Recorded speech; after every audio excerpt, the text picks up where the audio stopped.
My dear students, this is Class 12 Math Chapter 2 Exercise 2.9 question number 8, 9, 10 1 marks பார்க்க போகிறோம். First of all, question number 8 என்ன கொடுத்துருக்காங்க பாருங்கள் statement mod z minus 3 by z is equal to 2 equal to 2ன்னே கொடுத்துட்டாங்க. ஓகேவா? So நம்ம இங்கே use பண்ண போகிற ப்ராப்பர்ட்டி என்னென்னா mod z1 minus z2 is greater than or equal to mod z1 minus mod z2. So இதுதான் இங்கே நம்ம யூஸ் பண்ண போகிற ப்ராப்பர்ட்டி. இப்போது இங்கே இதை வந்து z1ன்னும் இதை வந்து z2ன்னு எடுத்துக்கலாம். ஓகே, ஈக்குவல் டு 2ன்னு கொடுத்துருக்காங்க. கரெக்டாக? சரி, இப்போ நான் இந்த ஸ்டேட்மெண்ட்டை இதுக்காக நான் மாற்றி எழுத போகிறேன். இந்த பாட்டை நான் முதல்ல எழுதிக்கிறேன். அதாவது mod z1க்கு பதிலாக z வந்திருக்கு, அப்புறம் ஒரு மைனஸு, z2க்கு பதிலாக 3/z, இதுக்கு தனியாக மாடு, அவுட்டர் மோஸ்ட்டில் ஒரு மாடு. இது வந்து என்னவாக இருக்குது? சின்னதாக இருக்குது. எதை விட சின்னதாக இருக்குது? mod z1 மைனஸ் z2க்கு எடுத்த வேல்யூ விட சின்னதாக இருக்குது. இங்கே ஒரு ஈக்குவல் சிம்பிளும் இருக்குது பாருங்கள். தென் நம்ம என்ன பண்ணுறோன்னா இந்த வேல்யூ கொடுத்துருக்காங்க இல்லையா 2ன்னு, ஸோ அந்த 2வை எடுத்து இங்கே போட்டுக்கிறோம். ஓகேவா? ஸோ சிம்பிள் இது தான் நான் யூஸ் பண்ண போகிறேன். பட் வந்து இந்த இடத்துல என்ன வரணும்னா, இருங்க நான் அந்த ஸ்டெப்பை எழுதிடுறேன், அப்போ தான் உங்களுக்கு புரியும். ஸோ இதே தான் ப்ராப்பர்ட்டி நான் லெஃப்ட் அண்ட் ரைட்டாக மாற்றி எழுதியிருக்கேன்ப்பா, அவ்வளோதான், வேறு ஒன்றும் இல்லை. இப்போது இந்த வேல்யூ ஈக்குவல் டு 2ன்னு கொடுத்துருக்கனால அடுத்த ஸ்டெப்பில் நான் இதுக்கு பதிலாக என்ன போட போகிறேன்? 2 போட போகிறேன். அப்போ mod z minus mod 3/z அவுட்டரில் ஒரு mod is less than or equal to 2 அப்படின்னு போட்டுக்கிறேன். அதாவது கொஷினில் கொடுத்துருக்கிறத நான் யூஸ் பண்ணுறேன், கிவன். புரியுதுங்களா? இது போல் எனக்கு ஸ்டேட்மெண்ட் கிடைச்ச உடனே என்ன பண்ணுவேன்? நம்ம 11th படித்தோம் இல்லையா, மாடுக்குள்ளே something less than or equal to அப்படின்னு வந்ததுன்னா இதுதான் நம்மளோட ஆர். அப்போ ஆரை மைனஸில் ஒன்று ப்ளஸில் ஒன்று லெஃப்ட் அண்ட் ரைட்டில் எழுதிக்குவோம். மாடை ரிமூவ் பண்ணிவிடுவோம். ரிமூவ் பண்ணிவிட்டு அந்த சிம்பிளை அப்படியே 2 முறை எழுத போகிறோம். மாடுக்குள்ளே என்ன இருக்குதோ அதை உள்ளே வைக்க போகிறோம். பாருங்கள், மாடுக்குள்ளே இதான் இருக்குது. ஓகேவா? ஸோ மாடுக்குள்ளே இருக்கிறத எடுத்து நான் உள்ளே வச்சுட்டேன். இப்போது -2 less than or equal to mod z அப்படியே வட்டோம். பட் இங்கே பாருங்கள், டிவிஷனில் இருக்கும்போது நம்ம செப்பரேட்டாக மாடு போட்டுக்கலாம். 3க்கு மாடு போட்டாலும் 3 தான். அப்போ கீழே ஒரு செப்பரேட் மாடு போட்டுக்கலாம் ஜட்டுக்கு. புரியுதுங்களா? Is less than or equal to 2. இப்போ யாரெல்லாம் எலிமினேட் ஆகணும்? இந்த கீழே இருக்கிற ஃபஸ்ட்டு மாடு ஜட்டை எலிமினேட் பண்ணணும். அப்போ என்டையர் ஈக்குவேஷனை மாடு ஜட்டால் பெருக்கிடுங்க. புரியுதுங்களா? இப்போது சம்மில் என்ன சொல்லியிருக்காங்க? லீஸ்ட் வேல்யூ அப்படின்னு சொல்லியிருக்காங்க. அப்போ நான் லீஸ்ட் வேல்யூன்னு வரும்போது இந்த பார்ட்டை மட்டும் தான் கன்சிடர் பண்ணுவேன். புரியுதுங்களா? ஸோ நான் இந்த பார்ட்டை மட்டும் எடுத்துக்கிறேன்.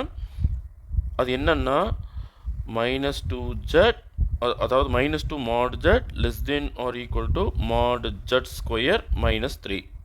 ஓகேவா? இப்போ நான் சிம்பிள் மாற்றி எழுதிக்கவா? அதாவது இது வந்து கிரேட்டர். கரெக்டாக? mod z ஸ்கொயர் -3 வந்து கிரேட்டர். அப்போ இந்த பக்கம் ஓப்பன். அப்புறம் -2z வந்து இந்த பக்கம் வச்சுக்கிறேன். இது லெஸ்ஸர் வேல்யூ. கரெக்டாக? ஒன்றும் இல்லை, சைடு மாற்றி எழுதியிருக்கேன். இன்இக்குவேஷனும் அதுக்கு தகுந்த மாதிரி திருப்பி எழுதிட்டேன். இப்போ இதை மட்டும் இந்த பக்கம் கூப்பிட்டு வந்தால் mod z square plus 2 mod z -3 less than or equal to 0. ஓகேவா? இப்போ இது ஒரு குவாட்ரேட்டிக் ஈக்குவேஷன் ஃபார்ம் ஆயிடுச்சு. அப்போ லாஸ்ட்டில் என்ன இருக்குது? -3 ஃபேக்டரைஸ் பண்ணால் 3 1 is 3. நடுவில் வந்து +2 வந்திருக்கனால இது ப்ளஸ் இது மைனஸ்ன்னு எடுத்துக்கிறோம். அப்போ ஃபேக்டர்ஸ் ஆர் mod z +3 ஒரு ஃபேக்டர், mod z -1 ஒரு factor is greater than or equal to 0. Simple மாற்றாதீங்க. இப்போ எனக்கு 2 ஆன்சர் வரும். mod z +3 is greater than or equal to 0னா mod z greater than or equal to -3 வந்துடுது. -3 வரக்கூடாது இல்லையா? இங்கே மாடுக்குள்ளே இப்போ ஈக்குவல் சிம்பிளும் இருக்கிறதுனால mod always positive value. So this is not possible. Okay, அதை விட்டுடுவோம். இப்போ இதுக்கு வாங்க. mod z -1 greater than or equal to 0. -1 அந்தாட்ட போச்சுன்னா mod z greater than or equal to 1 மைனஸ் ஒன்று இருந்தாட்டு போயிட்டு ப்ளஸ் 1. ஸோ இந்த வேல்யூ வரலாம் இல்லையா, ஒன்றை விட அதிகமாக இருக்கலாம், ஒன்றை விட கிரேட்டராக இருக்கலாம், ஒன்றுக்கு ஈக்குவலாக இருக்கலாம். அப்போது மாடுக்குள்ள பாசிட்டிவ் வேல்யூ, இந்த ஆன்சர் தான் நமக்கு தேவையான ஆன்சர். தேர்ஃபோர் மாடு ஜட்டு வந்து, அதாவது சம்மில் என்ன சொல்லியிருக்காங்க, லீஸ்ட் வேல்யூ ஆஃப் மாடு ஜட் வந்து 1 தான். ஓகே, அப்போ சாய்ஸ் நம்பர் 1. புரியுதுங்களா? ஸோ 8th கொஷின் மட்டும்தான் சால்வ் பண்ணியிருக்கோம். இப்போ நான் 9th கொஷினுக்கு வர போகிறேன். இது வந்து நம்ம சால்வ் பண்ணது வந்து 8th கொஷின் மட்டும்தான். 9th கொஷினில் இஃப் அப்படின்னு சொல்லிட்டு மாடு ஜட்டுக்கு வேல்யூ கொடுத்துருக்காங்க. உடனே உங்களுக்கு என்ன ஞாபகம் வரணும்னா, மாடு ஜட் ஈக்குவல் டு 1ன்னா z bar equal to z inverse, அதாவது z bar equal to 1/z. So இந்த விஷயம் ஞாபகத்துக்கு வரணும். உடனே இப்போ நம்ம கொஷினுக்கு போயிடலாம். 1 + z by 1 + z bar is equal to 1 + z by, இதுக்கு ஒரு ப்ராக்கெட் போட்டுக்கோங்க. 1 + z பார்க்கு பதிலாக இது நான் யூஸ் பண்ண போகிறேன், 1/zன்னு போட போகிறேன். ஓகே, ஃபர்தராக இதுக்கு அடியில் 1 போட்டு எல்சிஎம் எடுத்தோம்னா மேலே 1 + z தான், அதில் கை வைக்காதீங்க. இப்போ ஜட்டுக்கு 1க்கு எல்சிஎம் எடுத்தால் ஜட்டு தான், அப்போ z × 1 z, 1 × 1 + 1.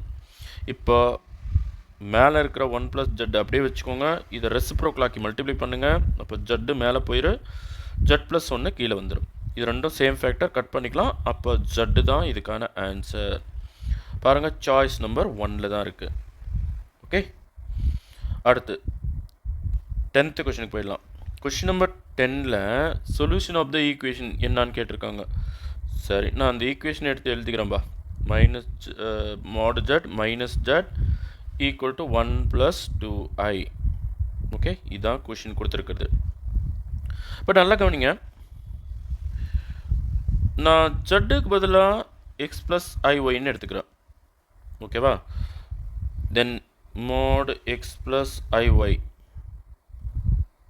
minus x + iy ப்ராக்கெட்டுக்குள்ள ஈக்குவல் டு 1 + 2i. சரி, இப்போ இதுக்கு என்ன அர்த்தம்?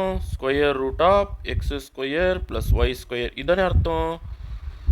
மைனஸ், இது நம்ம மைனஸ் உள்ளே எடுத்துக்கலாம். -x - iy, மைனஸை உள்ளே கொடுத்து மல்டிப்ளை பண்ணிக்கலாம். Equal to 1 + 2i.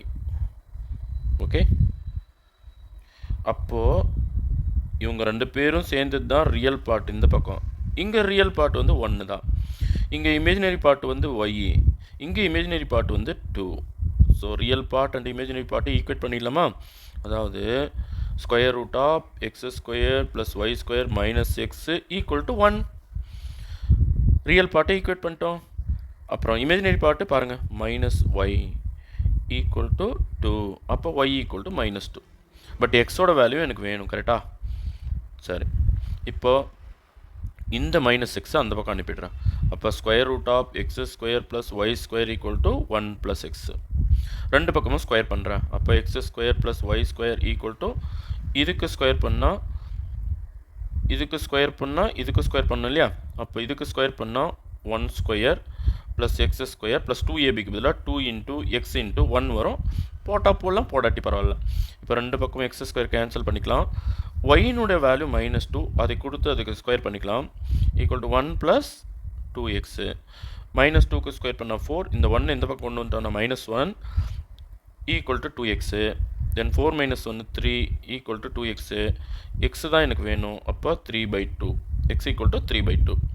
இப்போது என்ன கேட்டிருக்காங்க சம்மில் பாருங்கள், சால்வ் த ஈக்குவேஷன். அப்போ ஜட்டுக்கான வேல்யூ எடுக்கணும் நம்ம. அப்போது z என்னான்னு எடுத்தோம் ஸ்டார்டிங்கில்? x + iy. z = x + iy. ஜட்டு தான் நான் சால்வ் பண்ணோம். அப்போ z = x-க்கான வேல்யூ இதோ இருக்குது பாருங்கள், 3/2. அப்புறம் y-க்கான வேல்யூ -2, பட் i வரணும். அப்போது -2i.